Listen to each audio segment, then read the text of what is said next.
No, I'll tell you, it looks like if there were one of these black and whites behind the suspect vehicle, it would look like us just following a car in traffic on the 405. There's really nothing to differentiate this, that the suspect is trying to flee in any way, other than the felony evading, that he's not complying with the officers behind him. So we're continuing northbound here on the 405, coming up on the Ventura Boulevard 101 exit here, starting to know a lot of traffic. But, you know, it's interesting that you talked about before, if we know we can run the plate, if this vehicle actually belongs to the suspect, it could be a stolen vehicle, therefore it obviously would not come back to the suspect's home address or location. But you are right, they do know the suspect, they know that he's wanted for this vandalism, more likely a misdemeanor vandalism in the hotel room. But why he'd be running from the police and why he's running at such a slow speed here, just normal speeds, is quite the mystery here as we continue here around the northbound 405 in the Sherman Oak area.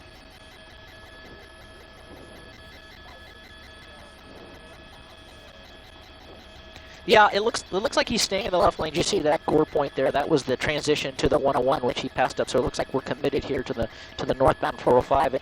In a pursuit intervention technique, a pit maneuver, if you will, is something they could consider. But the reason they're probably not doing it is because of all the traffic around. They don't want to send this car out of control into another innocent driver's vehicle and possibly risk that driver being injured. So again, there is a supervisor that is in charge of this pursuit. We're looking at about 4 or 5 black and whites behind the suspect vehicle. There's an additional 2 black and whites doing what's called a traffic brake behind them, slowing traffic down behind them so they don't encroach on the officers from the rear. And that is really causing a mess, as we mentioned earlier, on the northbound 405 and Sepulveda Pass. And that's going to chain reaction for probably for some good time behind here, an already crowded, busy time of the afternoon here. Coming up here on crossing Ventura, right under the Ventura Freeway, the 101 right now as we continue southbound. But it's very interesting that this is, again, so slow, very calm, which officers like, to be quite honest. It's not a dangerous pursuit. It's not necessarily putting anybody in jeopardy right now as they continue southbound at these speeds.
That this could be, but right now, again, I think the best option for them, if they decide to do so, would be a spike strip, and if that deploys and they do that, we'll let you know right after it happens.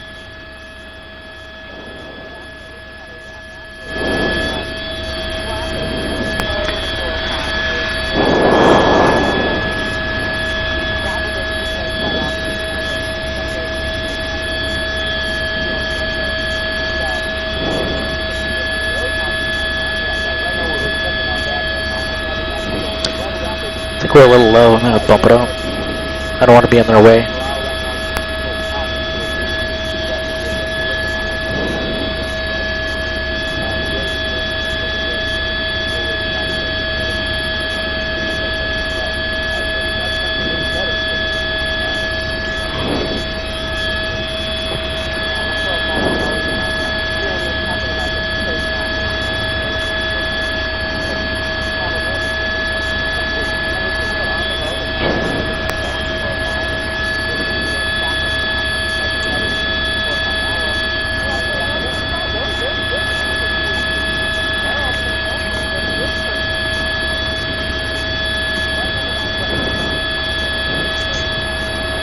Yeah, absolutely.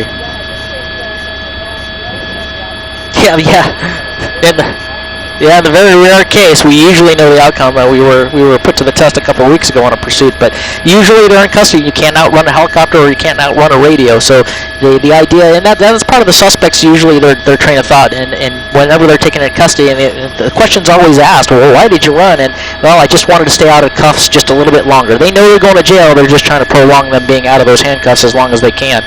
The pursuit here continues here as we go northbound on the 405. We're about to cross Victory Boulevard here, coming into the Van Nuys area, right to Beam Van Nuys Airport. Looking ahead, Danny talked about it, slow and go traffic all the way up to the 118 freeway here. You can see pockets of slowing like you would normally see. It doesn't look too terrible, but it's still early in the afternoon here. Another half an hour, this will be a completely different story. So it'll be interesting to see the tactics that the CHP uses here to take the suspect in custody. This, so far as we know, misdemeanor vandalism suspect now wanted for felony evading here in this two-door Mercedes coupe northbound on the 405, and this very unusual pursuit continues.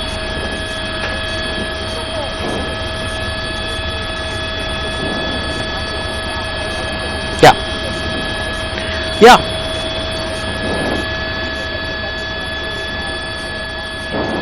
No, that's just a different vehicle CHP uses.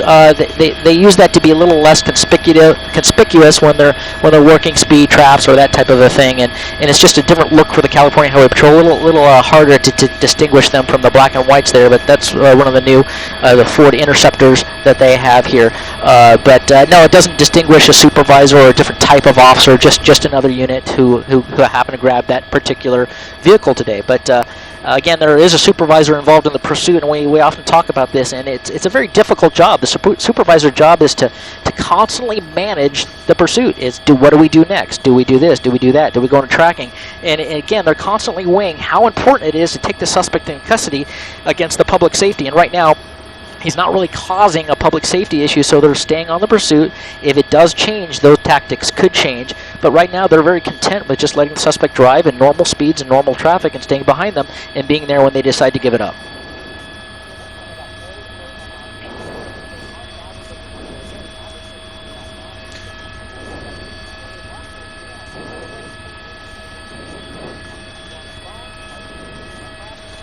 Yeah.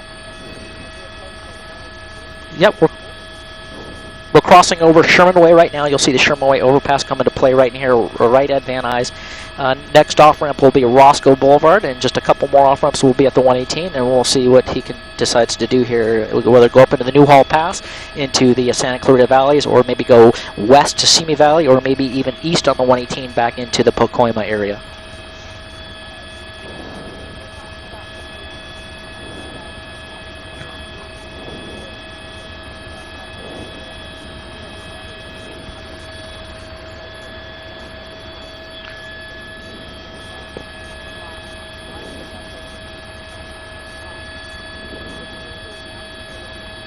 Yep.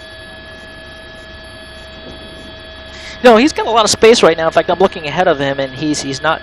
He's probably 20 car lengths in front of a white van up ahead of him. So giving lots of space, not tailgating anybody. Slow speeds. Again, not utilizing that wide open carpool lane at all, which is we're looking wide open all the way up to the 118. So content to stay where he's at, which is a predictable thing right now in this pursuit, judging by what he's been doing. He's been staying in that left lane, that number one lane, predictable action. So that could have bearing on what the officers decide to do as far as a pursuit intervention technique or tactic. That could be involve a spike strip. And the good thing about the spike strips, and we talk about this all the time, it's a long cylindrical fabric type of system that has a lot of these very pointed, hollowed pins inside. So when they run that over, it puts these pins or these sharp tubes into the tire and slowly deflates the tire. So it's not going to quickly blow out those tires or cause a safety or a wreck issue. It's going to slowly deflate them. So that would be a good opportunity. But but what it also does is exposes officers to be in front of that vehicle, which is a tactical concern. They don't want to go out in the middle of traffic, especially on a freeway, and expose themselves to that suspect turning that wheel into the officers or create an officer safety issue, or even maybe an officer involved shooting issue, which could, if they decide to do that. But it's very bad idea. You have to have the right area, they have to have the right tactics, and there's certain things they deploy and certain decisions they make to do that, and we'll see if they actually do that here with a spike strip. We'll let you know.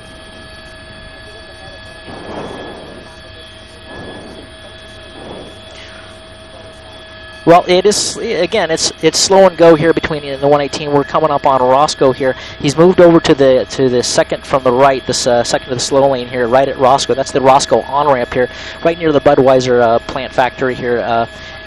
And it looks like traffic up ahead is very, very slow. But again, we see pockets of stopped and slow traffic, and then it right before the 118, it opens up again.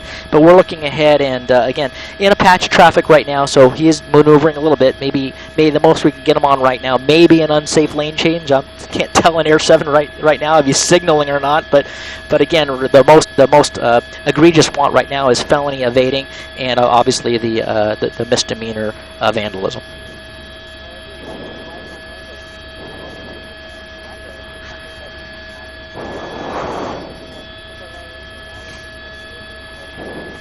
Yeah.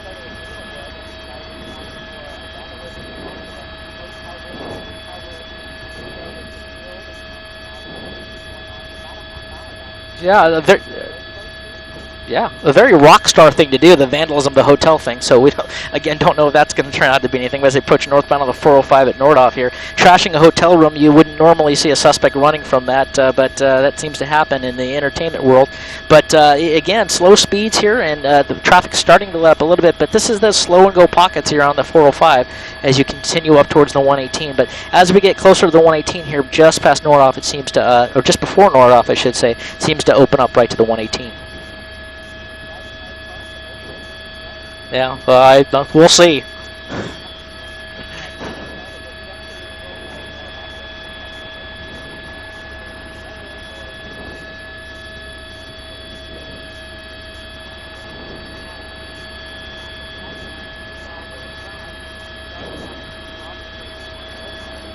Yeah, looking back behind us again, I keep mentioning it, that northbound 405 all the way back from the Sport Pass is much, much slower than we're seeing ahead of him. So again, we'll have that CHP officers running the traffic brake behind them. They're going back and forth from the left lane to the right lanes in serpentine patterns to try to get those vehicles behind them to slow down, not to overcome. We did see a white van hauling by both primary and secondary units here. Not sure what he was doing, but I don't see him anymore. But he's just continuing in that left lane, that number 1 lane here, and it looks like just coming up on Nordhoff here, and it looks like traffic is going to open up here back to about 55, 65 miles an hour just within the next few seconds here.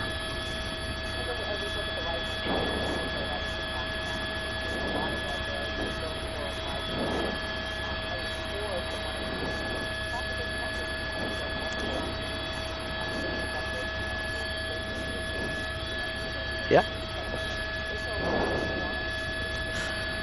Yep. Yeah, it looks like California Highway Patrol Air Support has taken over the pursuit from LAPD. You can see that on the bottom of your screen. Such an important tool, especially during pursuits and pretty much in all law enforcement. They're the eyes in the skies, making sure that they broadcast all the suspects' activities, all their actions, what they're doing, how they're driving, not only to the officers and supervisors in the pursuit, but back to headquarters, back to the main station and the watch commander, so they can help make that decision. And of course, if the suspect runs, they're overhead and able to set up a perimeter or a containment around the suspect, get him locked down, get K9 there. And right now we're back up to about 50 miles an hour as we approach the 118. It's wide open here between between Nordhoff and the 118. Wide open, clear sailing here. We'll see what he does as he comes up to the 118.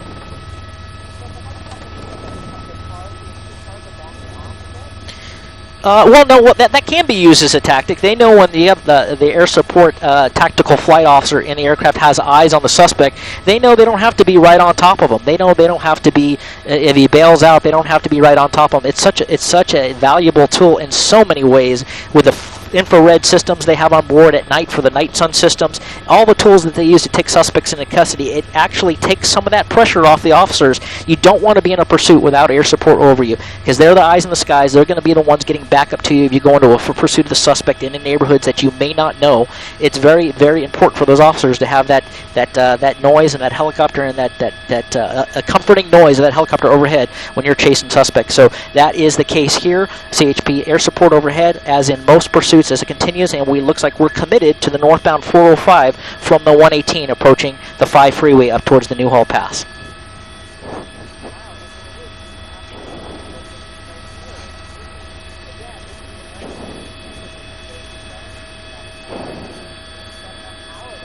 Yep.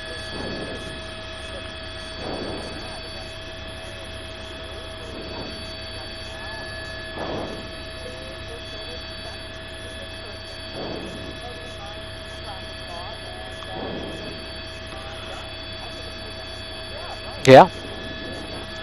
Yeah, we're looking at about 50 miles an hour, 55 miles an hour in Air 7 HD across the ground. But we're going to run into a little pocket of traffic here as we transition from the 405 to the 5 here in the Silmar area.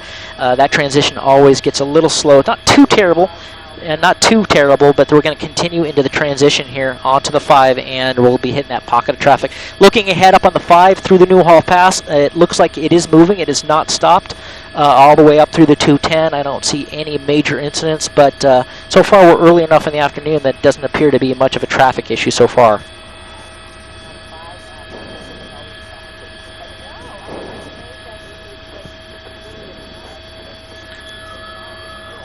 Oat. No. Oat for IFB. Sorry, guys. We had to adjust something on our radios here as we continue northbound here. But yeah, so you see some of that slowing they're approaching right now. And again, not too terrible as we transition into the pass. But yeah, a little light. It just seems, it just seems whenever we get these pursuits that sometimes traffic just works out for these guys.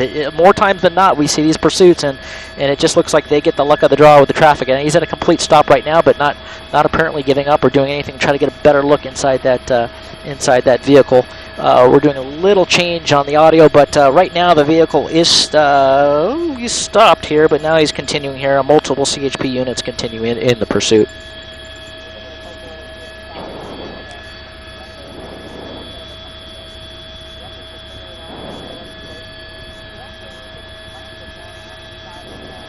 No, not at all.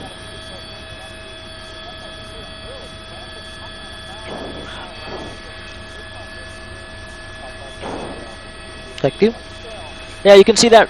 You can see that right hand on the steering wheel. Can't really see his left hand. We're going to pull out a little bit here, so we're. Okay, Roger. Oh, it looks like they're going to do a pit maneuver right here. Looks like he's trying to get in position here to do a pit. Sounds like they got the okay to do it, but that CHP unit got in a position and the suspect picked up a little speed. So we'll see as we transition here onto the 5 freeway whether they decide to do that again. That's where we pulled out. But yeah, a very calm demeanor of the driver. Right hand on the steering wheel. Very, very calm. Looks like the left hand might have been off the steering wheel, but we have now completed that transition on the 5 as we continue northbound here near the San Fernando Reservoir in the Silmar area, approaching the 210. We'll see if they set up for that maneuver here as they come out of the tunnel. Everybody knows that tunnel going onto the 5. Yeah, he has just transitioned from the 405 onto the 5, and now we're on the 5 between approaching the 210.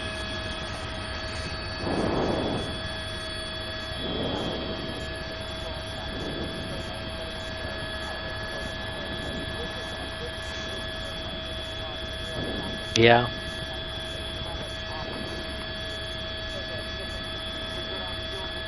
Yeah.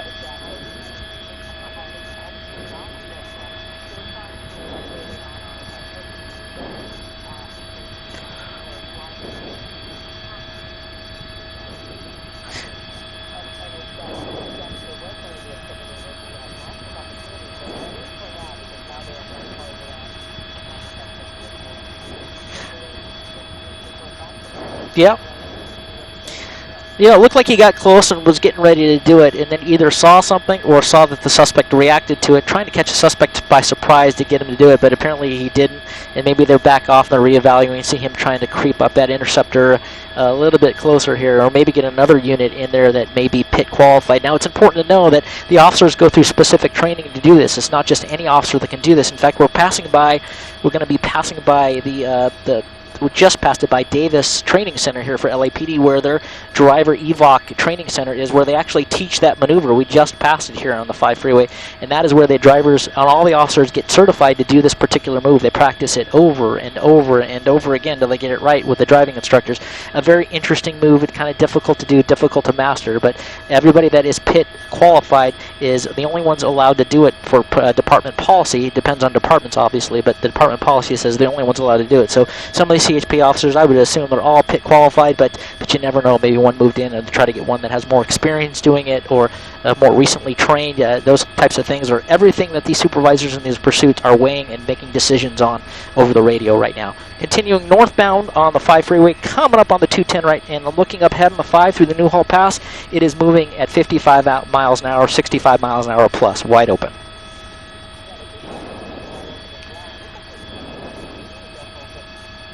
Yeah, a little bit. He's gotten into a little bit of slowing here, but as soon as we pass the 210, some of the slowing you're seeing maybe just some of the people here hearing the sirens or looking in the rearview mirror and seeing all the black and whites in the rearview mirror and knowing that they're coming. But yeah, that could be some of it. But again, looking ahead, and we don't really see anything stopped up ahead past the 14. But we'll see as we get into the Newhall area, past the 5. We'll see where how that plays out.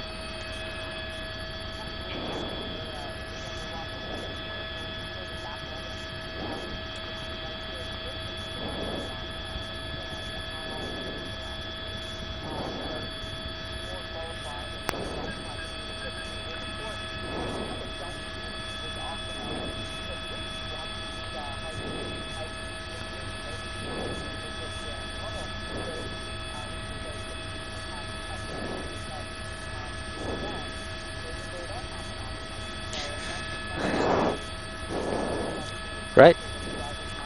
And it's a perishable skill set. If you're you have been trained in that maneuver as a police officer and it hasn't been a long time and you haven't deployed that technique, it's a perishable skill set. So it will always get recurrent training. They have to go through so much training over certain years. Again, that supervisor knows all of his officers and what they're trained in. So they may have an officer that's actually got more training, recent training, if you will, to actually do the maneuver. So these are all things that normally aren't talked about in the decisions that these supervisors make. But that is things that are going through their minds and how they supervise these pursuits. We're going to tighten back up on the suspect here as he's continuing on the 5, and it looks like he's going transition. We'll see if he takes the 14 or he stays with the 5, and we'll let you know here in a second here. We're getting to that area that the transition road, and I think we might be on the transition to the northbound 14 from the 5. It looks like he may be committed to the northbound 14.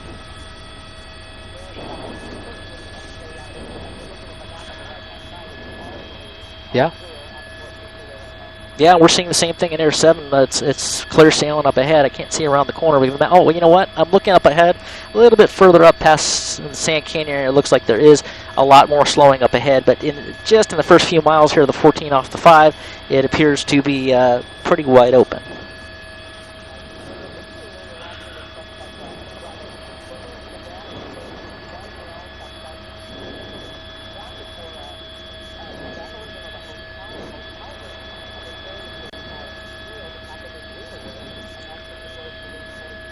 So you know what?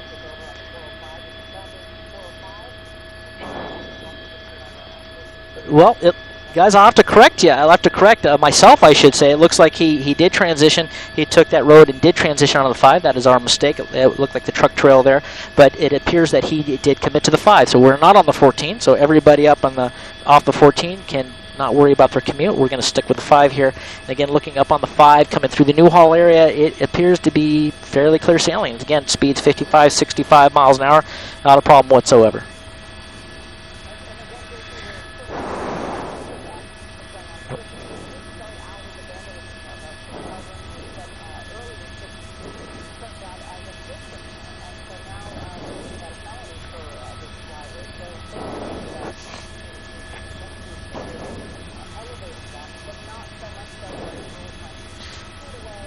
Right. Right, and let me be clear. So there is such thing as felony vandalism. They just have to do a lot of damage. So it depends on the amount of the damage they did. That could be determined to be a felony as well. But definitely have felony evading right now. Situation. So it's a felony no matter what. But the original want for the vandalism still would be very interested to know the details of that. I'm sure we'll find out as we continue here coming up on Cal Grove on the northbound 5 in the Newhall Pass. No, we passed Silmar. Yeah, we're coming down the hill into the Santa Clarita Valley now, approaching Cal Grove, Lyons Avenue, and that area there.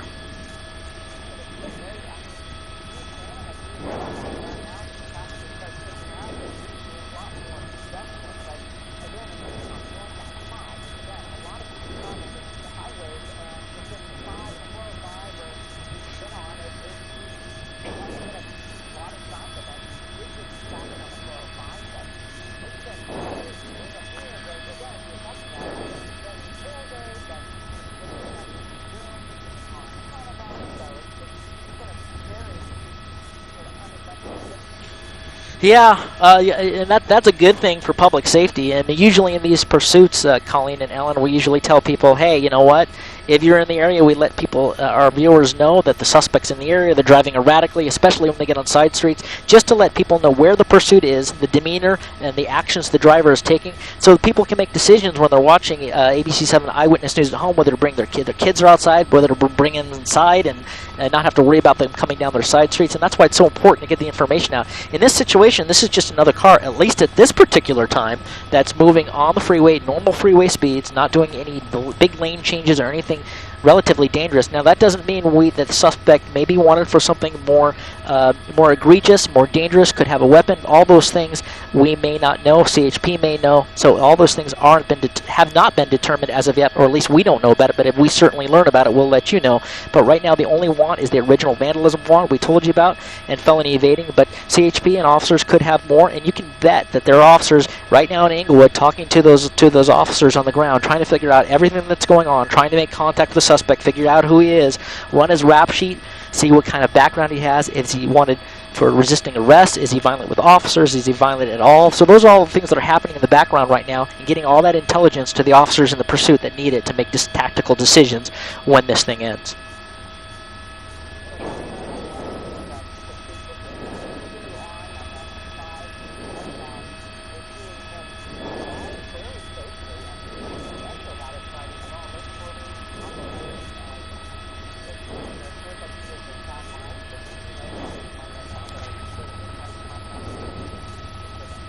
Yep, work on the 5 here. We're about to cross the Lyons Avenue off-ramp here. It looks like he's getting over to the right lane, but it's uncertain if he'll make that off-ramp. Again, we'll let you know if he does. But he's so far committed to the northbound 5 here, coming through the Newhall area. Looking ahead up at traffic, and we see nothing. It's wide open, 55, 65 at least, all the way up here as it goes up towards the Grapevine, towards Lake Pyramid, Castaic area. We don't see anything worth that's going to slow him down at all. Yeah, we'll pull out and show you right now. Black and whites are at least 3 or 4. You can see that. Oh, well, this is interesting. We'll see what happens here. This is unusual. Maybe using that van for cover.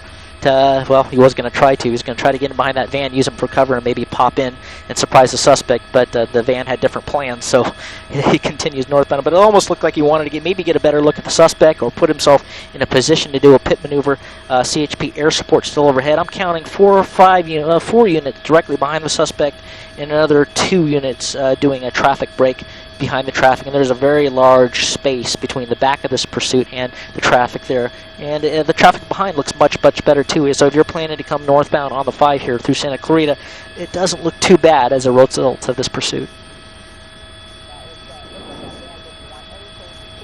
No. Yep. We're coming up on McBean Parkway here, northbound 5. We continue looking at speeds. I'm looking at Air 7 right now, probably 55 miles per hour. Again, well below the speed limit here. But you see some of the slowing of the cars behind. I think that has to do with the emergency equipment on the vehicles. You've got 3 or 4 black and whites with their lights and sirens on. That makes a racket, especially at this lower speeds. They're going to be able to hear that, and that's probably slowing down some of that traffic ahead of the suspect. So, but again, if I look ahead, I don't see any of that slowing up ahead at all.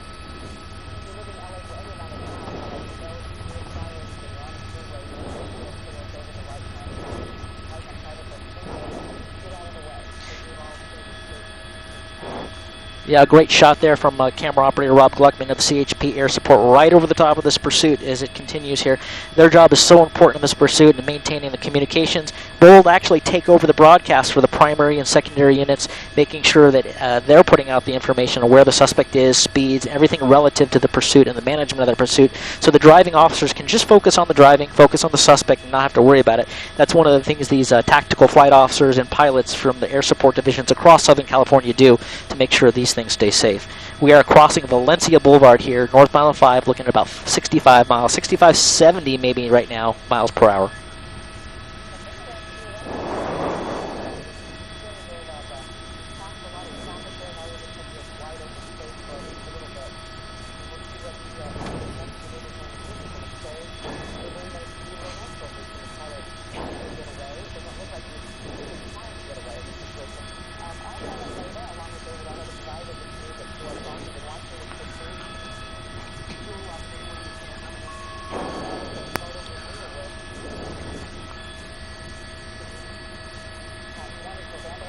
hour 30.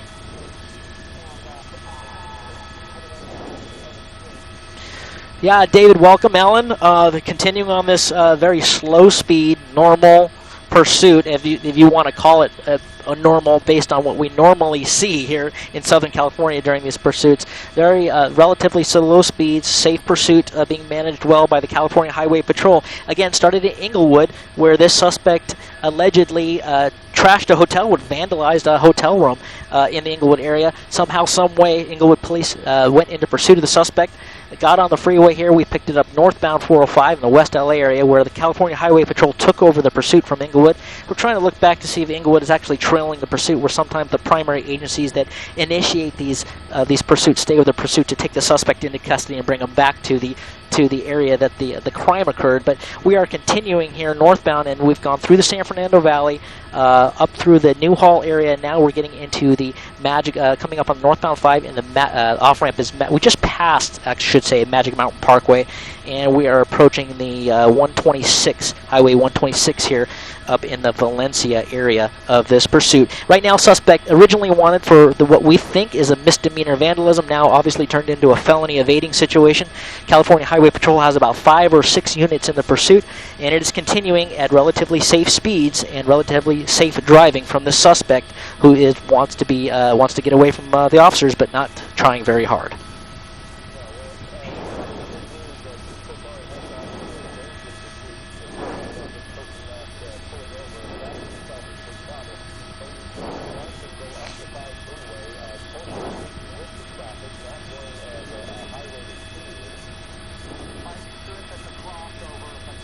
Right.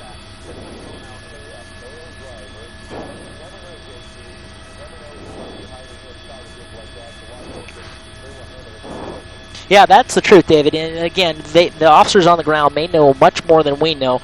And even if they don't, they treat every situation, even though he's only wanted for misdemeanor vandalism, they don't know what he's running for. They don't know. There may be an unreported crime that's happened that they don't know about. So it's always taken very, very cautiously here as we go underneath Newhall Ranch Road, Highway 126, and continue northbound here. And we'll see if it was uncertain there, but we're continuing northbound here, but they just never know, so they always treat these things, rightfully so, that the suspect could be wanted for something more serious, could have a weapon, always a concern, especially when it comes to making that pit maneuver. We talked about it earlier, that pursuit intervention technique where they disengage the back end of that vehicle with the officer's vehicle, and that becomes an issue because you're right up next to that suspect's vehicle, and if he is armed, it becomes an issue here. We are continuing here, and I will let you know cross street as we get it. But again, safe speeds. We're looking at speeds here in Air 7 at about 55 miles per hour here, and there's plenty of air support overhead, plenty of units behind, and this is a very manageable pursuit at this time. Slow, safe speeds. Now we just got to get him into custody.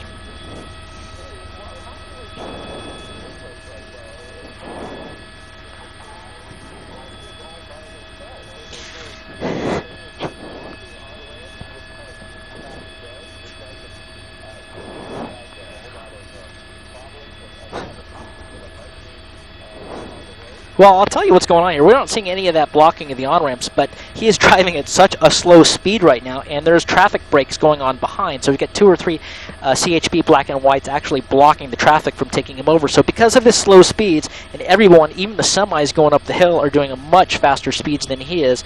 So they're all ahead. They've already got the head start because he's driving so slow. They're all gaining distance on him, so that's why it looks like it's so empty. But again, it doesn't seem to be very heavy at all up here on that 5 as we're coming up on, I believe, Hazlitt Canyon coming up near Castaic area, but it's wide open. But the suspect obviously hasn't needed to drive very fast. He's still not in custody, driving slowly, but we'll see if there's any techniques used by the CHP here. We think there might be, but we're not sure when or where that might happen. But after it happens here, we will let you know as we continue northbound on the 5 approaching Parker Road.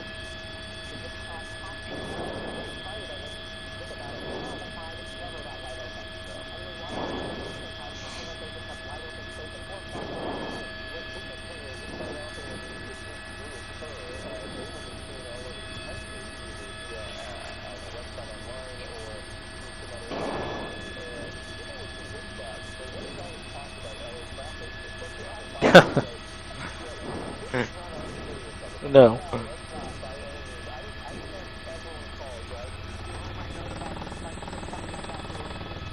Yes.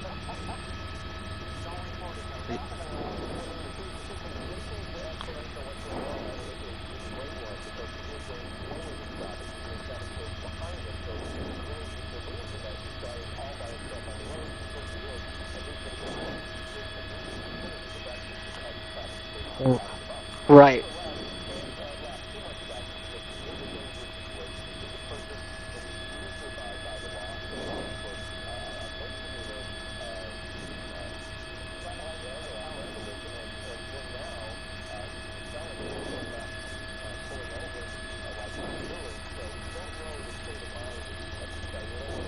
Right. Right.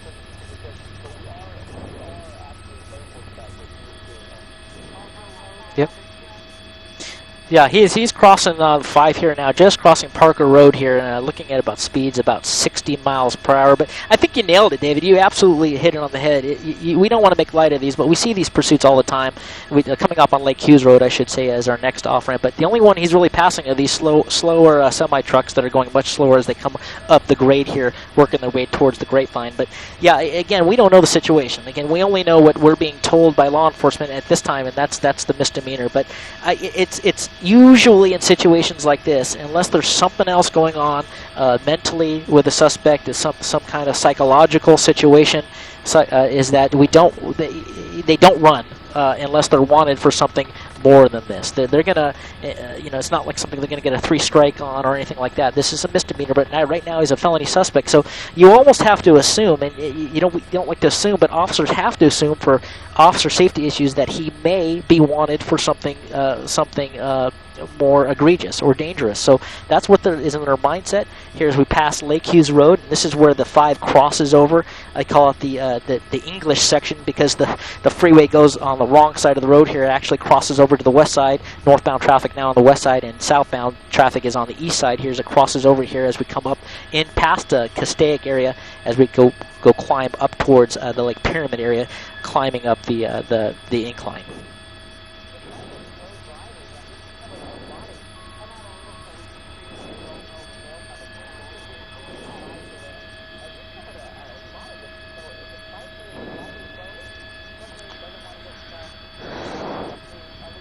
Well, no, go ahead. Obviously, his slower driving is going to make him more fuel efficient. That's for sure. So when you're driving at these speeds, the fuel he has on board is obviously going to last him a much longer time, as opposed to suspects trying to get away at 95, 100 miles an hour. But that tank's going to go a little longer. But I don't know about going up this grade at this speed either. That's going to obviously tick into that tank just quite a bit more here. But we understand there may have, we passed Lake Hughes Road. There was talk that there might have been pursuit intervention technique or tactic used in that area. Uncertain what the result of that was. But we are by Lake Hughes Road, again, Abeam Castaic Lake. As we continue northbound on the 5, it's uncertain if that had an effect on the suspect.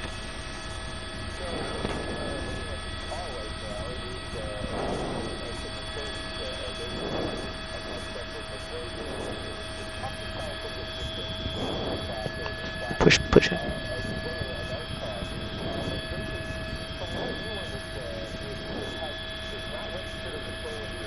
Well, right now we don't. If it is stolen, it's an unreported stolen. We haven't got any information from the California Highway Patrol that this is a stolen vehicle. But oftentimes, when there are vehicles used in the commission of a crime, that they are stolen vehicles that just may be unreported. So we're not saying that's the case in this situation, but it could be. So if they're running the plate and it comes back to the registered owner and they contact the registered owner, you can be assured that officers have probably made contact or gone to the registered owner's house to figure out, hey, who is this person? Who are they? If it's not the registered owner, then they can assume that it is an unreported stolen, and or all the circumstances revolving around the vandalism of the hotel. I'm sure they're learning all that intelligence, but it very well could be the suspect's vehicle. It could be registered to the suspect. They could know exactly who they're dealing with. They could be talking to family members and trying to make contact with the suspect. And a lot of times you'll see that when the California Highway Patrol or anybody in pursuit backs off and they give them the distance and they don't try to do in these intervention techniques, that they're trying to communicate with them. They're trying to talk and say, hey, listen, what's going on? How can we help you? Almost like a negotiation in a barricaded heated SWAT standoff. They want to talk and they want to end this peacefully. Hey, what can we do for you? We're not going to hurt you. Those types of things are going on right now. If they make contact with a suspect and they talk to a family and a member and they're able to get a hold of them. So that might be something that's happening again. I don't want to speculate because we just don't know, but typically in these situations, those are part of the scenarios.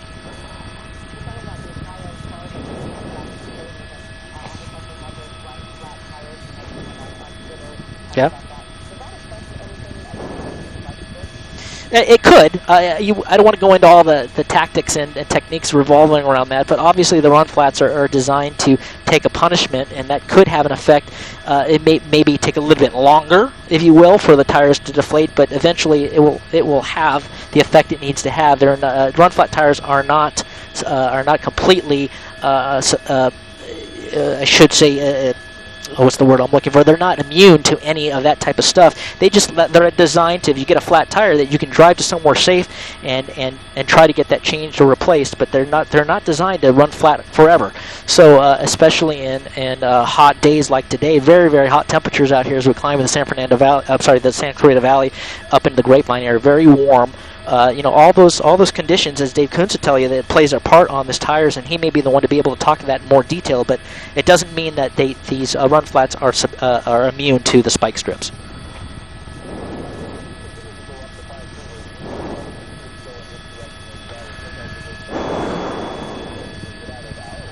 Right.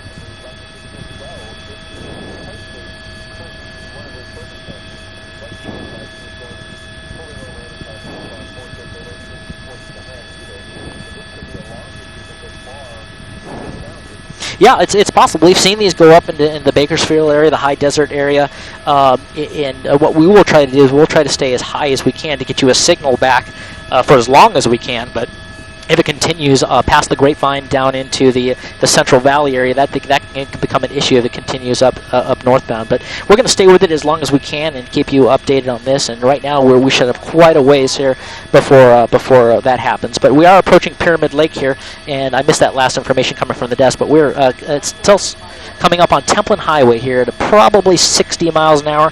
And really the only one he's passing right now are the semi-trucks. All the passenger vehicles I can't even see one inside. They're all semis that are going up this very steep grade, as we all know, going up towards the Grapevine here, approaching Templin and Pyramid Lake. So the only ones that are really passing, and I can tell you not passing them very quickly on the northbound 5 are the semi-trucks. Again, I don't see a passenger vehicle in sight.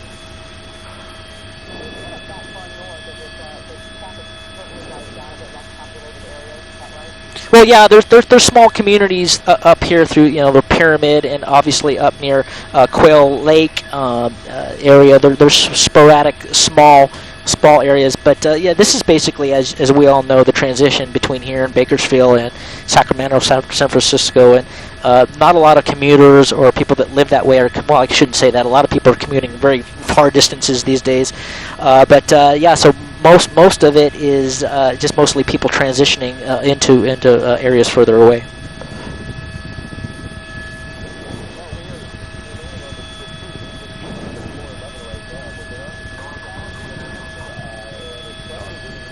Okay.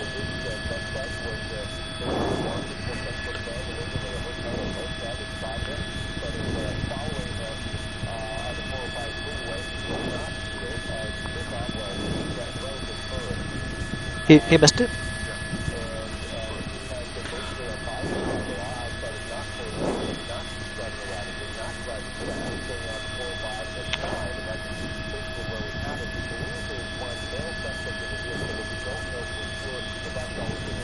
Right. Yep. Yep.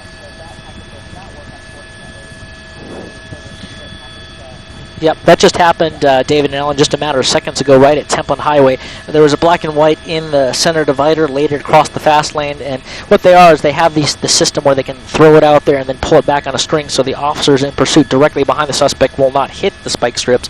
But it appeared that the suspect saw it coming and swerved around it, and that's another disadvantage for that technique when they're actually going this slow. It's easier for them to see and avoid those spike strips. So that was the plan here for the suspect, and it apparently worked.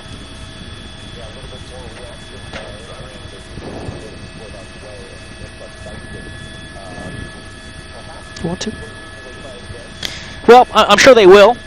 Maybe in a position that they can utilize more cover, maybe be more utilize more concealment, if you will. That's something they may try here. Again, if that is coming up, we'll be sure to let you know after it happens or the attempt happens. We don't want to give anything away for the police tactics here, but yeah, it's difficult. It's a very difficult thing to do, especially at these speeds. They see them a mile away, so they definitely need concealment and cover in order to do it where the suspect won't see them. But this time it didn't work. It did not work. He went right by it and swerved around it.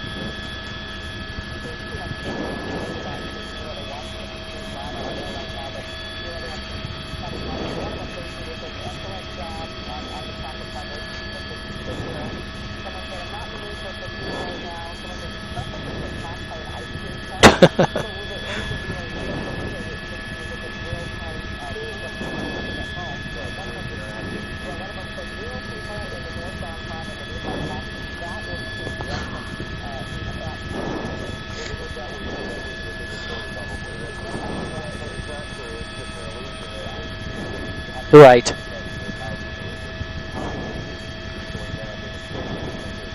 So we're going to come on. We're transitioned over to the west side of the freeway as we continue northbound. We're going to try to get a better look here on the sunlit side of the pursuit. Try to get you a little better look at the driver, see if we can't see anything. You just saw his hand come out that left side window here. We are on the 5 here. The same speeds. We're looking at about 65 miles per hour, approaching Lake Pyramid here in probably another 5-10 minutes. With this speed, maybe 20. I'm kidding. But continuing here. But again, we don't want to make light of this because we don't know. The thing is, yes, if it truly is just a vandalism suspect that is just wanted for trashing a hotel room, we can make light of it. But the thing is, we just don't know. And what's interesting to me is that CHP is being very, very careful.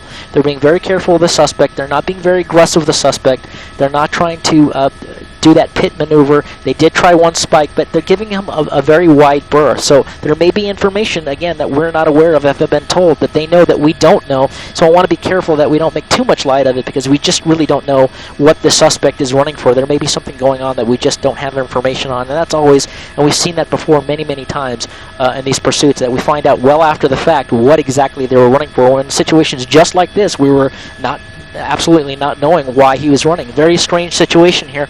We'll continue to see what happens with the pursuit and how it all turns out after he's in custody.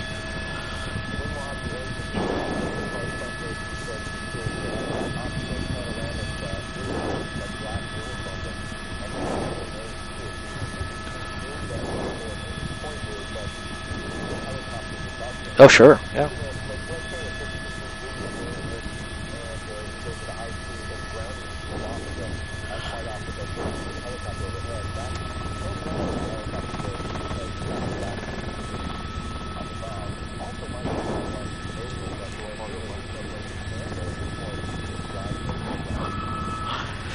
Yeah, I mean, again, we're getting a closer look at the suspect here, David, and it looks like male white or maybe Hispanic, very difficult to tell, dark hair, pale complexion, dark shirt on. But again, usually in these types of pursuits, we see a lot of animated activity in them. They're moving around, their hands moving around, their heads looking left and right and up. But you can see that a little bit of movement there, but we're trying to get a better look for our viewers here. But very calm, very collected, and he's just driving along like there's nothing going on, like there's no one behind him. But yeah, they're very aware of who's overhead, and they know, again, it's just a matter of time that they're going to be taken into custody. Sometimes we've seen a situation, again, not saying that that's a situation here.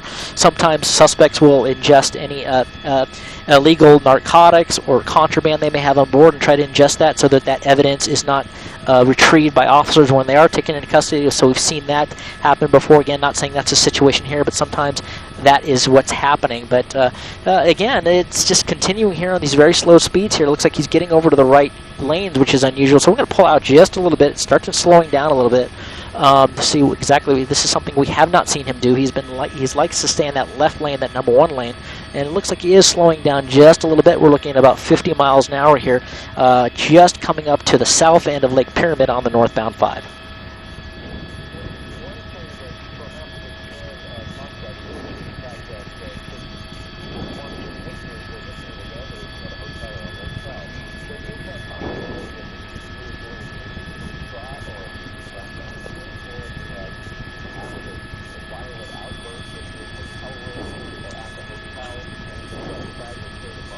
Yeah.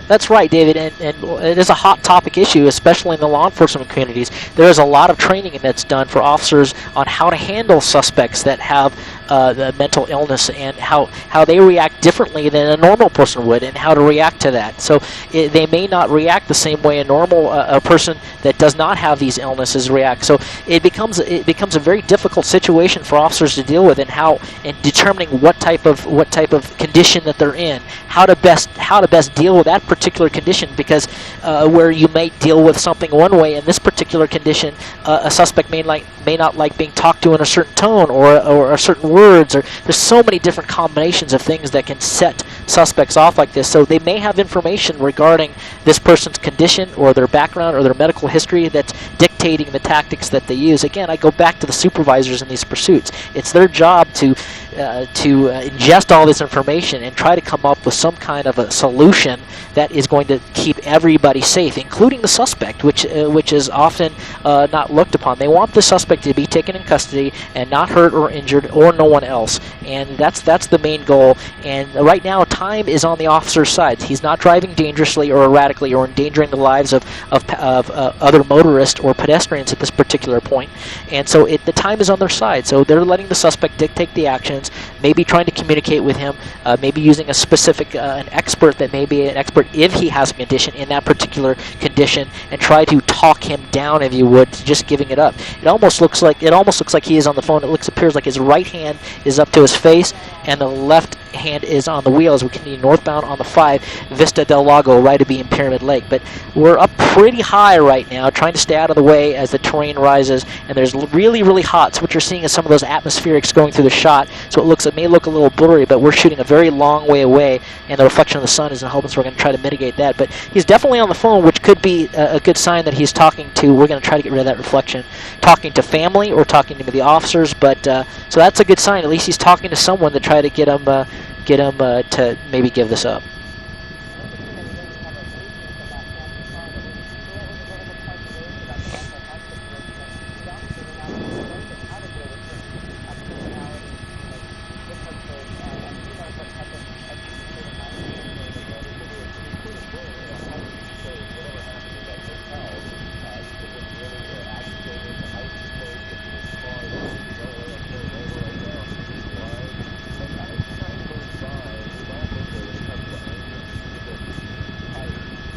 Yeah.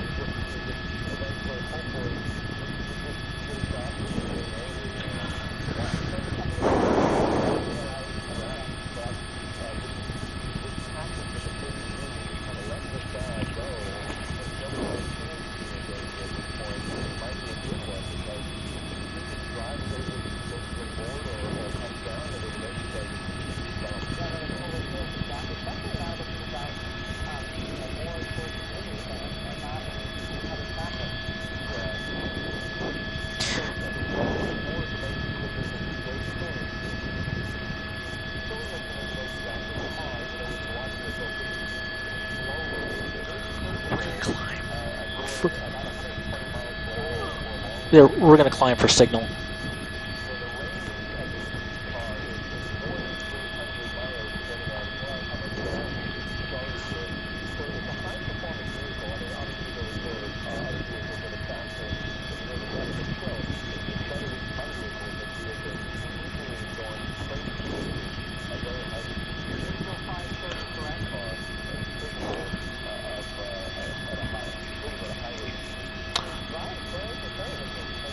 Maybe.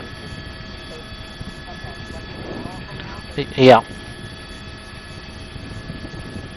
Okay. Good. Yep, sorry, guys, we were communicating with the desk trying to get information to them. Could you repeat that last question, David or Ellen?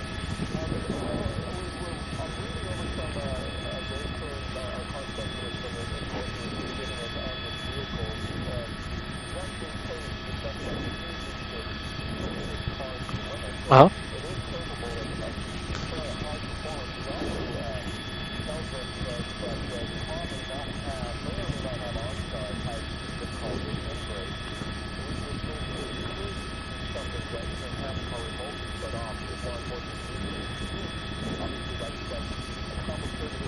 Yeah, yep.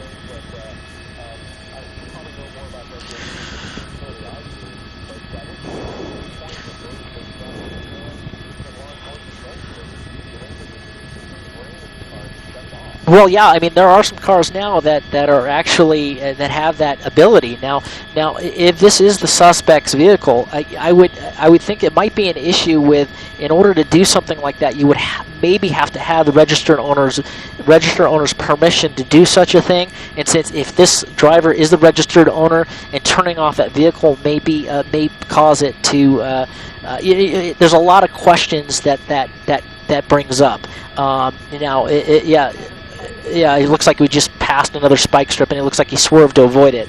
But yeah, it brings up a lot of those questions, and it would be really nice if officers had the ability just to call someone and turn it off. But again, legally, can they do it? Secondly, if they can do it, is it something they want to do based on their knowledge of the suspect's activities and what his demeanor is? But so many things come into play, and that's why I keep bringing up that supervisor in the pursuit and the watch commander back at the station making these decisions. And at this time, it might be just better for them to let them run out of gas or kind of just stop. But all those things would be nice if they have the ability to do that and actually just shut it down, which is something that could happen. And we'll see if that does happen. We'll know if it's running out of gas or someone actually shut it down. But it brings up a lot of questions on how and when the police can actually utilize something like that in different situations.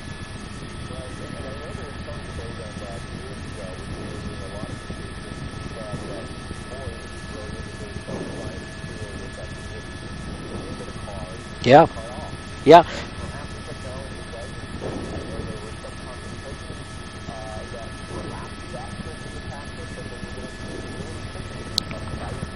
Yep.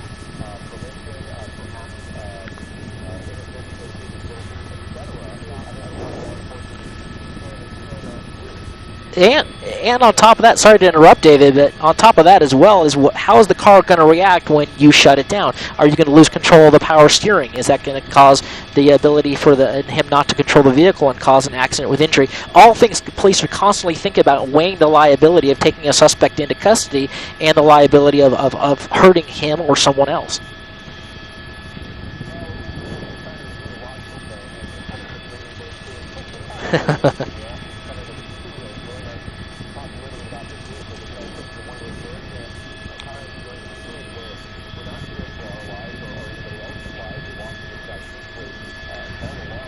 Fire?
Show the chippy too. Show the chippy since he's talking about it.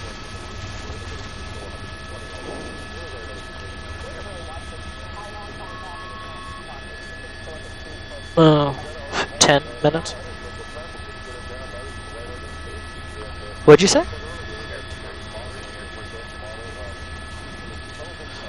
I can't hear him. What did you say?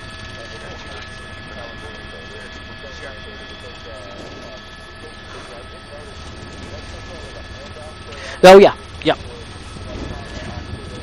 Yep, we just passed Highway 138, and that is something that that CHP does that most agencies don't. They continuously swap out their units, not only for the vehicles, for the officers. So it's very typical to see them every. It depends on the area, depends on the mileage, depends on the speed. The supervisors will actually swap out the units and get fresh officers, fresh vehicles into that pursuit, and continuously rotate them through as they move through different areas. One other thing I wanted to mention here is we pass on the northbound 5, past the 138, coming up on the Lebec area probably another 10 minutes ago. We're looking up into the area of the into the Central Valley. Just as we come down out of the Grapevine, we're seeing weather. We're seeing what looks to be some thunderstorms, some heavy rain. So it'll be interesting to see as he comes down the Grapevine what happens with that, where that weather is, and that'll also be dependent on how long we can stay with the pursuit. But right now the speeds have really dropped off. We're doing about 50 miles an hour right now in Air 7 HD, and so is the suspect. We're mimicking or tracking their speed. So again, not very fast right now. It seems like he's getting slower and slower as he comes up the hill. Could be an indication that the vehicle is starting to run out of fuel. That's something that Dave probably is more of an expert than I am on. But typically when you see them really start to slow down, it's usually a first indication that they may be getting a little low on the go juice here. We'll see at least 3 or 4 CHP officers still in pursuit here northbound as we approach the Lebec area.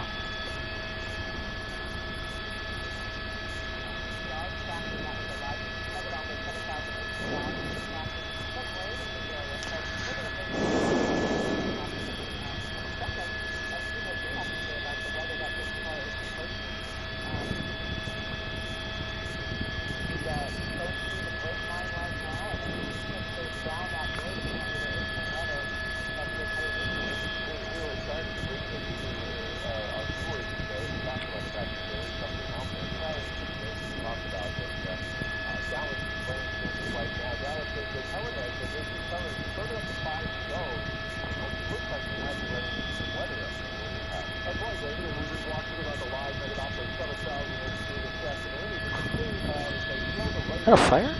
Fire.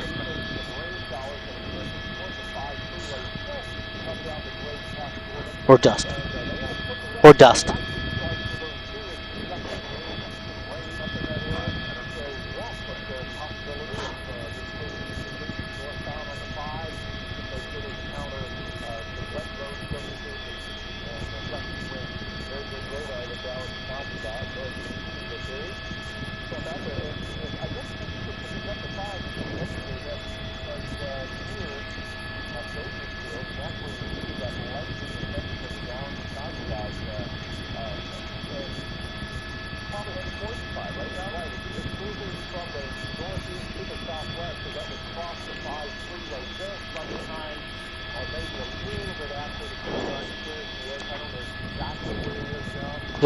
Lebec.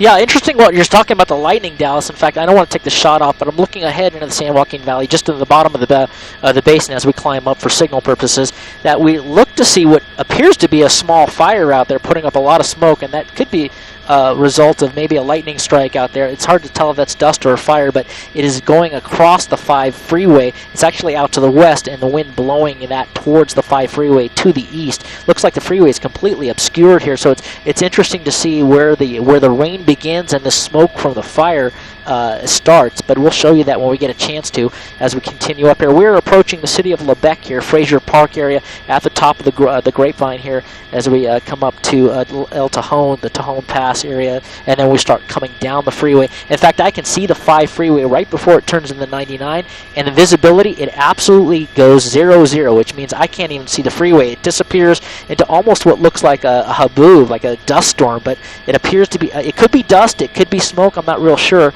In fact, if you guys give us the okay, I don't think suspects do anything. We can give you a quick look at that, but you let me know as we continue here northbound. But it might be dust. It's hard to tell right now. Okay.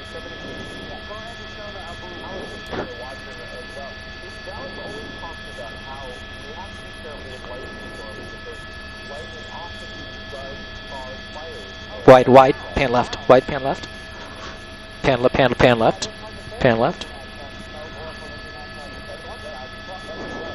Yeah. Yeah. And we're going to pan right, Dallas. We're going to show you where the 5 freeway, you pan right, Rob. We're going to show you right where the 5 goes in, right there. Push in. You can see right where the 5 disappears into that dust. So that's where suspect's heading. And we're going to come back to the pursuit, but you can see.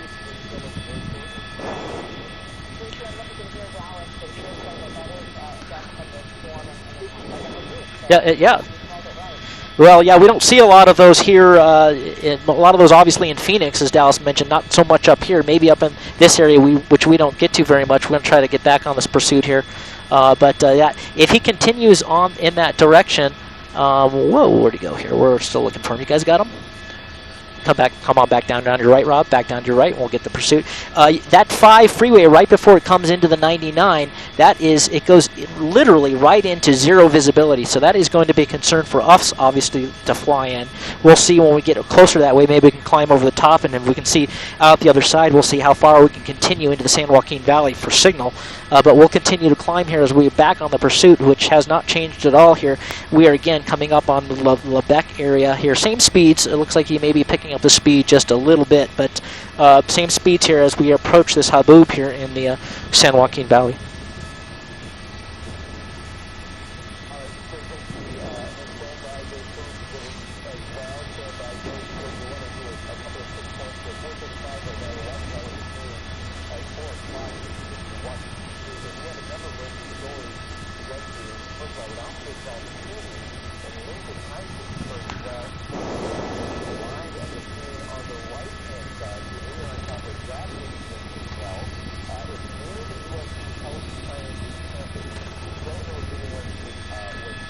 The higher we get, the further we can go, and we can get over the top. Well, if we can see, before we go over the top of it, we can see that if we can see the other side, that's what I want to see. If we can't, we don't, obviously. Or we go around the east side and try to go back to the. It may be just small. It's your call, but you let me know. But that's why I'm hoping to get high enough to see past it, right?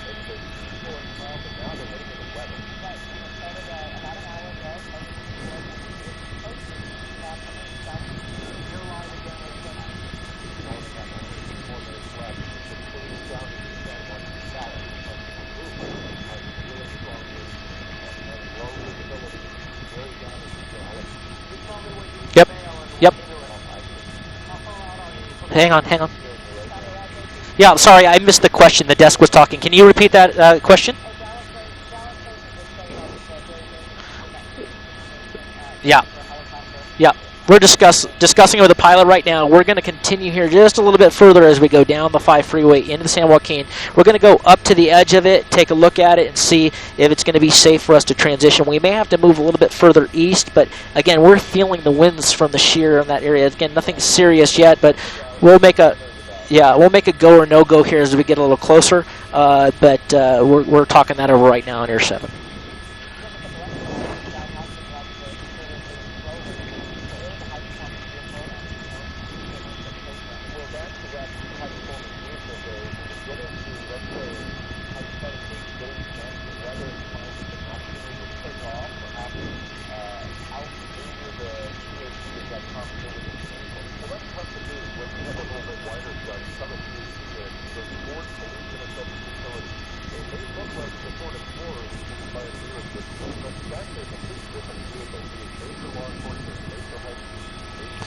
Show the vehicle. There you go. Go ahead, tighten up on him. Go ahead. Go for it.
you have any room to climb some more?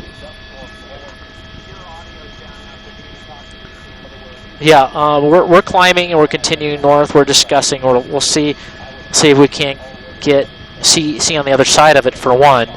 And again, I don't even know how much further we can go for signal anyway. And plus fuel too. We may have to make Bakersfield as a fuel stop at this point. All right. What's that? Okay. Well, I can see. I mean, it's your call again. I can see. We go that way and then kind of look that way. Do you think that's a possibility? Yeah, I'll try that. Just start going off that way. Don't worry about the pursuit. Just cross over. Watch your levels there, Rob. You're dark. Do you want to see the Haboob again, guys? Okay.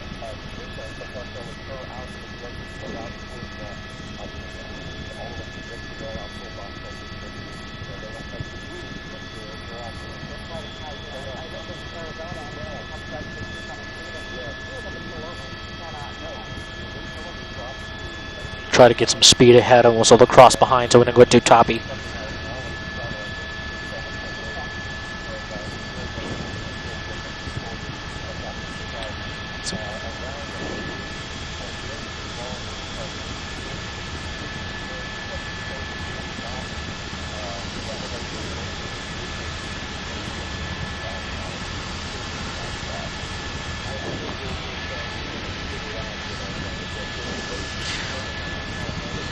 Well, we're coming up to the edge of it right now. We're up well above it, and Marcos, our pilot here, we're making a decision, as are all the other news helicopters here. Just getting a feel if we're feeling any of the effects of the wind shear that's causing this Haboob. And right now, so far, we haven't. A little bumpy up here, but we can actually see through the other side where it's at. It's very, very thick off to the west. It almost looks like the winds are from the west, out in the west, blowing east here. So we're going to try to move a little bit further to the east. We see that thunderstorm Dallas was talking about. That's the one that's moving south and east. So we're trying to stay between the Haboob and the thunderstorm, and it actually is not too terrible right now. We can actually see the other side of the 5.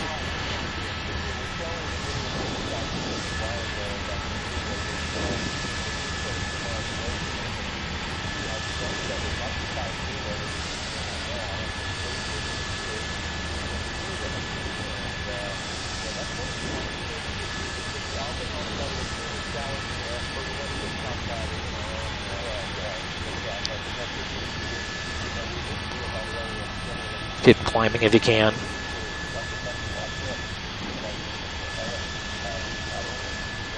Just keep going that way.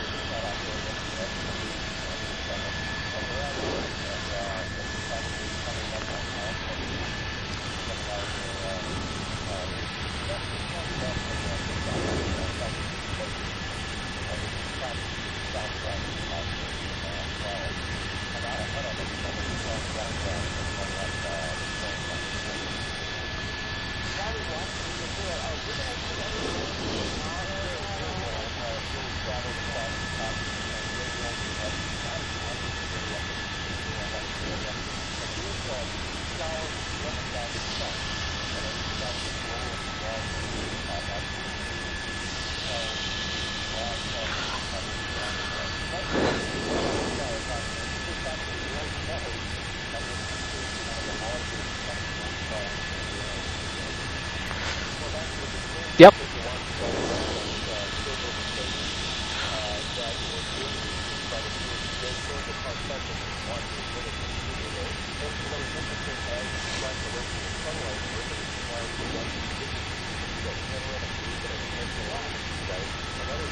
You got any more zoom?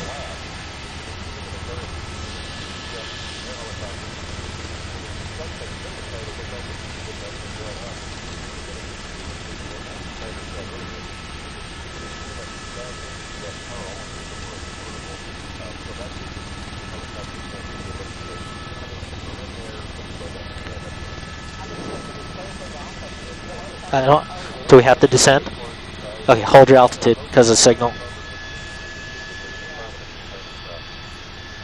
You're going to need, yeah. every bit of 10,000 if we can do it, because we're going to have to for signal purpose. Well, there's your dust, guys.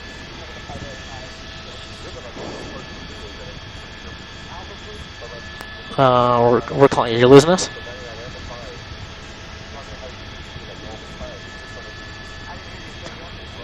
Are you asking for more altitude, right? Oh, we're 9,000 climbing. Hey guys, it looks like they're actually into that dust storm right now. So you see how that visibility's changed. We're on the leading edge of that haboob.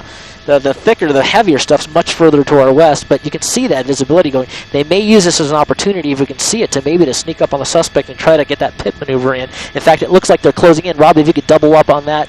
Difficult to see here, but again, the visibility really bad. Barely see through all that dust from that haboob, but they are continuing here, and we're coming up on the intersection between the 5 and the 99. So he can stay on the 5 or possibly jump on that 99 northbound through the desert area here. But it looks like the Chippy's kind of creeping up on him. Again, we're up at about 9,000 feet above this haboob.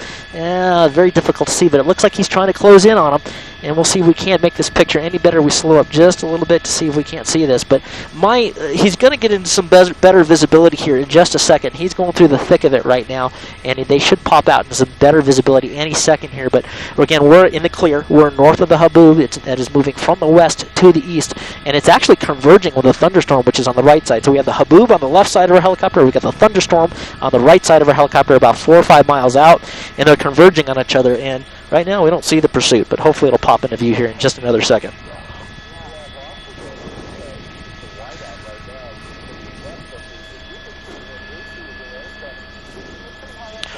Yeah, we're up here, and then part of that is to get above the shear, and the other part of it is to maintain the signal back to the station. Our receive sites are not geared. This is outside of the KBC here in the Kern County area, but we're trying to maintain that signal back to our receive sites in the Los Angeles area, which is quite a haul right now, so we're maintaining this altitude to continue bringing you these pictures.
I'm not sure if that's an exit or if that's actually the transition onto the 99. I think it may be the transition onto the 99.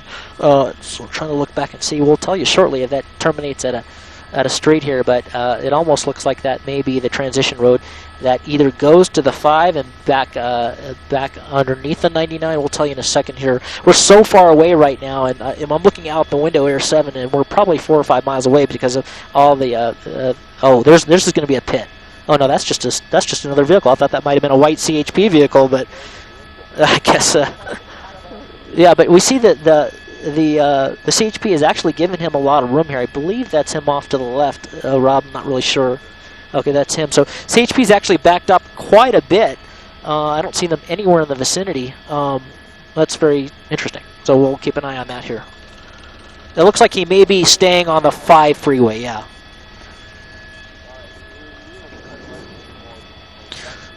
Yeah, there's I'm sorry to interrupt, David. There's a section of the Haboop that's a little thicker here, but it doesn't last very long. In fact, we're going to try to maneuver the helicopter a little bit further. Not only that, we're shooting into the sun, which doesn't really help, but what's interesting about this as we try to get the visual on the suspect again is that CHP is backed up tremendously from the suspect and giving him a very, very wide berth here.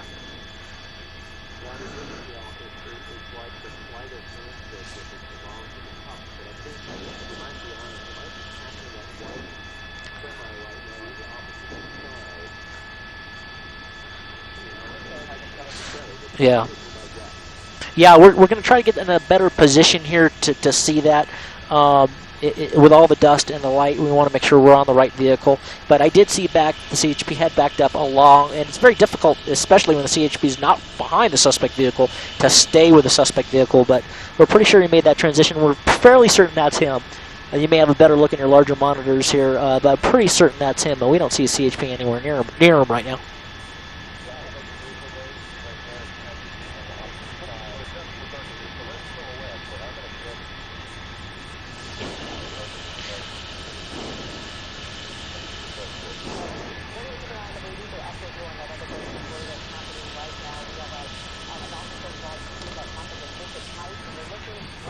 Now's your chance to find him, Rob. I know he had a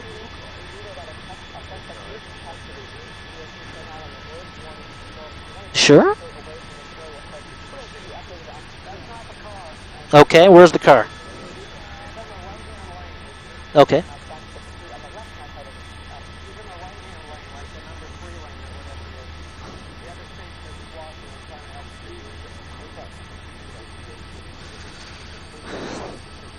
Yeah, well, we want to make sure we've got the right suspect. We're getting some information here that we're trying to verify here. Again, when he got in that dust storm, we kind of lost him, but we're going to try to find him here. But so give us a minute or two, and we'll get back to you with a suspect vehicle. Come back here. Come back. Come back.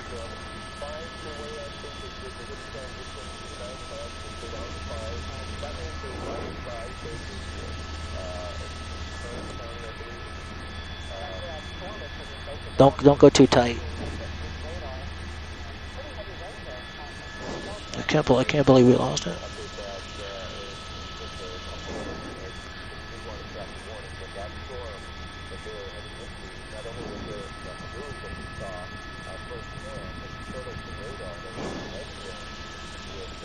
Where are the other helicopters?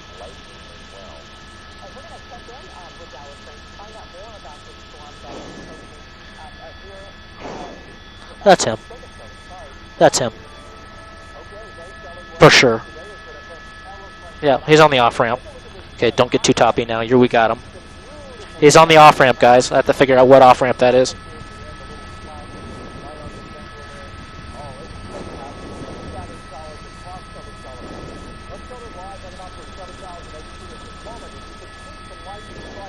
Where is that?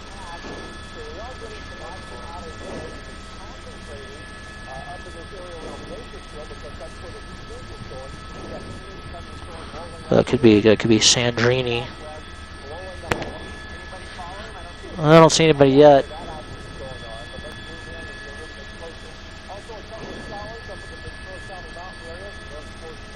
Pull out a little bit so I can see where that is, just for a street shape. Quickly.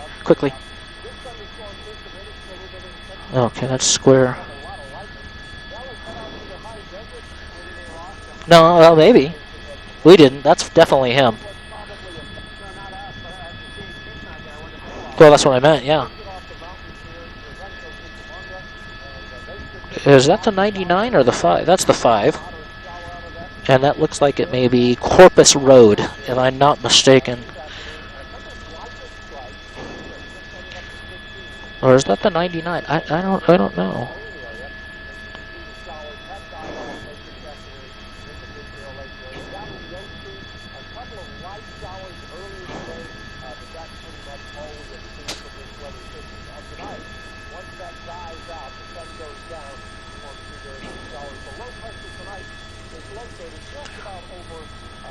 I need to know where. Oh, we're really top. We're like right over it. He looks like he's off at Maricopa Highway, we believe.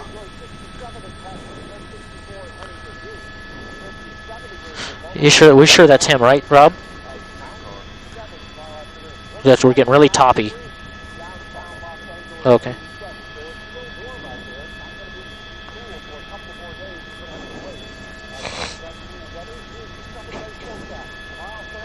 Oh, we're gonna go to Bakersfield, right? Okay. Just make sure we get enough to get there. Okay, come on back in. Go tight. We're really toppy. You got to do something. Okay, he's in the parking. Okay, Maricopa Highway, and he's at a station. We're really toppy. Push in, push in. Give me the name of that station. I know, because we're right over it. You need to get some distance. I understand. Please make it happen. Chevron Station on Maricopa. That's him right there. Watch it. Hold here. If you can.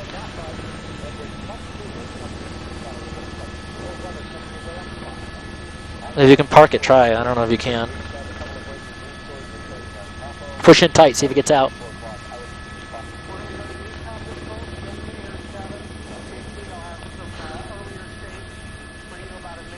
Okay. Yeah, we got to get into the wind and not go any further north because we'll lose him. He's just sitting there to see.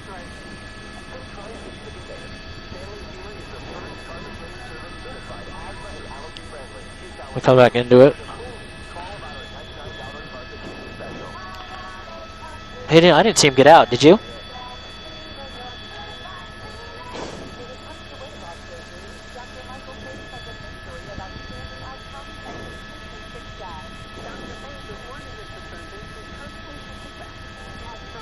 I don't think the police know where he's at. We maybe get on the air and tell them. Well, right. Well, is everybody else on the same thing we are right now? Okay.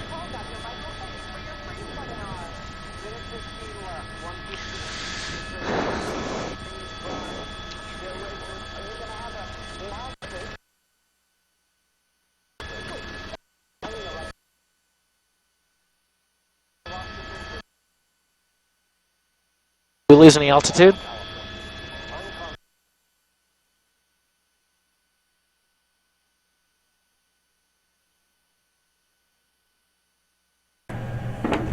And give us just one moment, we're getting that feedback.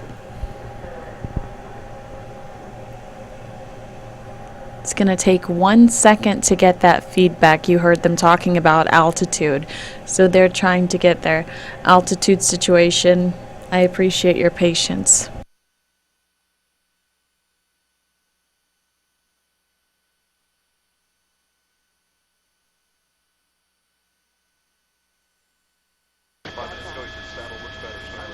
That was a bad call. Okay, tell him to switch to oat. Tell him to go to oat. Saddle's a bad call. If they can switch to oat.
Can you please pass that along to transmission?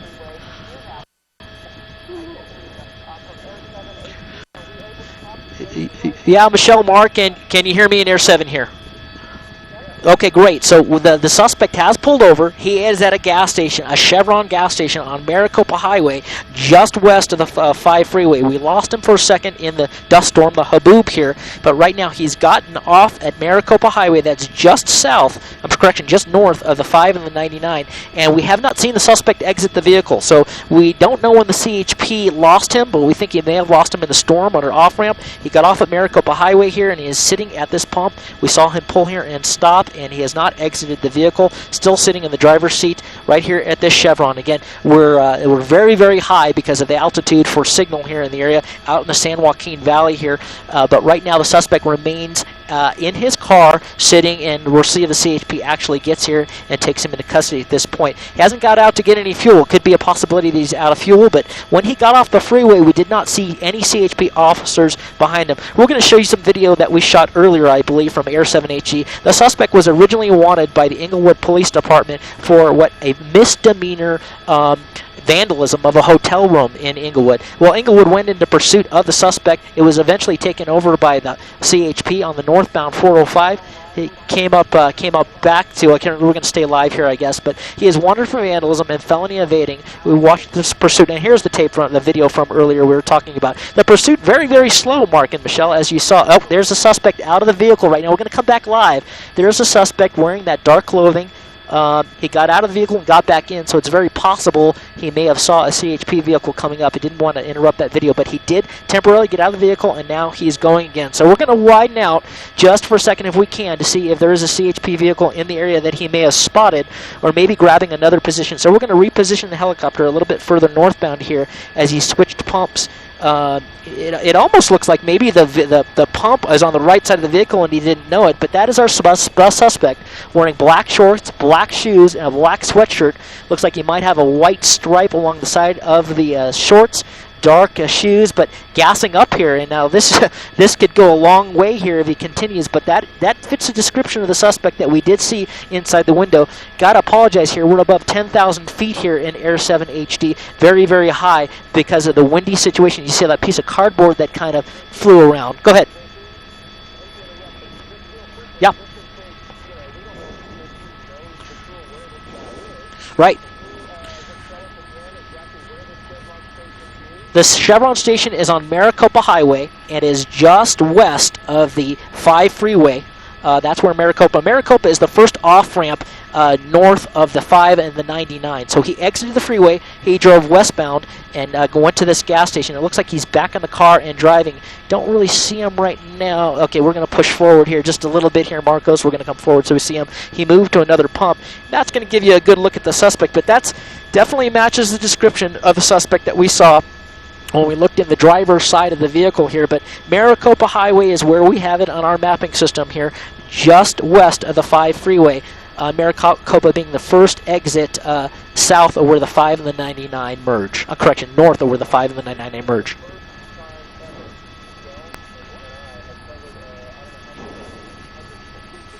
Kinsey here with ABC 15, and I have to stress to you, I have never seen a car chase suspect stop for gas. I am amazed right now.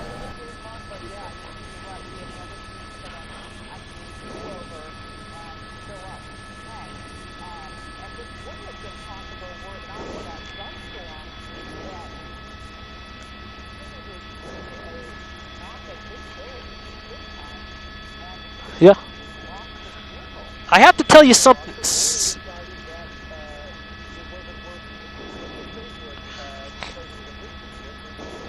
Maybe, yeah.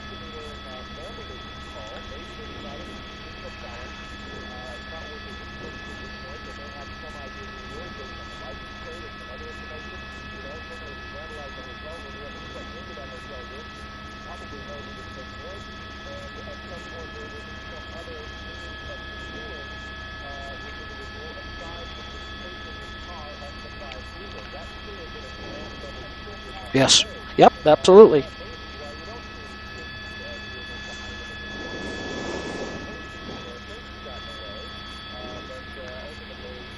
Well,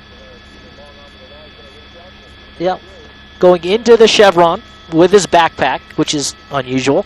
Not sure if he's going to go maybe change inside, but what I found very interesting, we're going to try to get a better position for you guys, is he pulled up to the gas pumps and he got out of the vehicle to fuel, and he realized that the gas fuel area for the vehicle was on the wrong side of the vehicle.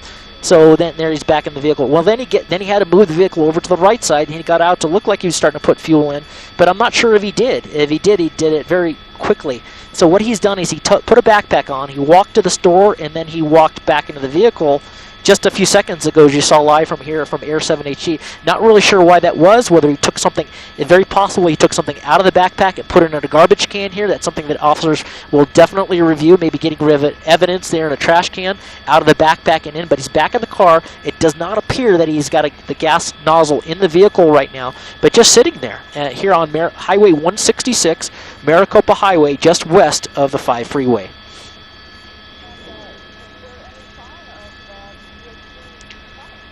Well, we're so high right now. We're at 10,500 feet, and we're trying to get so much dust around here. We're trying to get eyes outside, but I don't want to pull out too wide. In fact, maybe we can't take a quick look. We'll pull out wide. Rob Gluckman, see if we can't. There's a CHP right there, pulling in, and he's probably gonna deploy right behind the vehicle. So, and we'll see what happens here. Now this is a high-risk felony stop. Guns are out. Telling commands, it looks like the suspect's he's giving up. So whatever he may have had, oh, that's not good. That's not good at all. Yeah, so now he's complying, proning himself out. Officers giving him commands. Hopefully some backing units will get here. But what they're going to want to do is they're going to want to go to the front of that store and look at what he possibly took out of that backpack, because he wasn't there very long. Went to the front of the store, maybe hid it somewhere, put it in a trash can. I'm sure there's security video at that gas station that'll show exactly what he did, but very possible that he did something with evidence very quickly. He wasn't in that area very long. Got out of our sight and walked back to the car with the backpack and put it back into the car. So right now that officer's put out a backup call. He's going to wait for some additional units here to arrive, telling them he's got the suspect at gunpoint. Wait for them to arrive and to take him to custody. There's his backing unit. They're going to help out, maybe get 1 or 2 additional units here before they hook him up and take him into custody. Very interesting to see if they try to gather that evidence, if that was even the case, but it was very odd that he took his backpack out, walked under that area in front of the store for a second, and then took the backpack back to the car, obviously concealing whatever he did with that backpack. But again, didn't see him fuel up, but it looks like CHP has got the suspect proned out right now, just waiting for maybe another officer or 2 to take him into custody.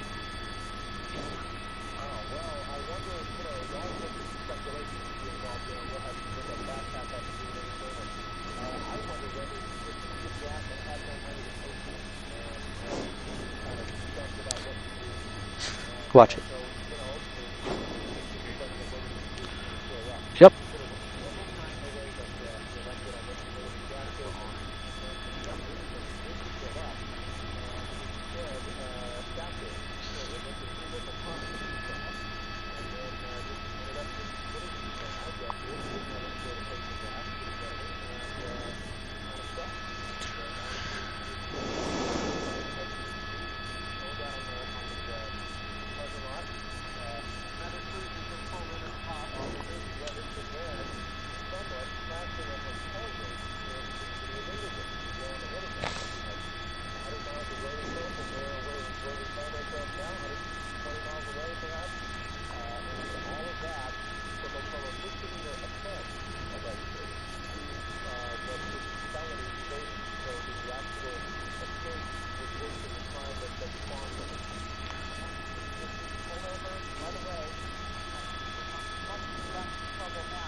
Well, let's get fuel.